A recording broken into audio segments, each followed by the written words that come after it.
আমি বেগুন দুইটা কেটে নিয়েছি, এখন ভাজি বানাবো। বেগুন আমি ধুয়ে নিব।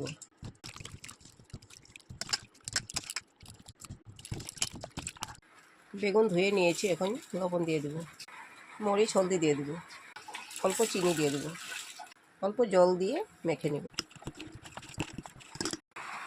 তেল গরম হয়ে গেছে, বেগুন দিয়ে দেবো।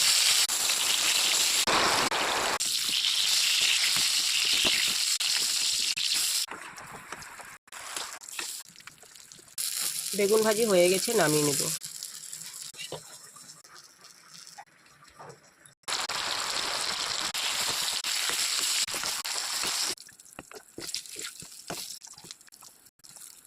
সব বেগুন ভাজিগুলি হয়ে গেছে, নামিয়ে নেব।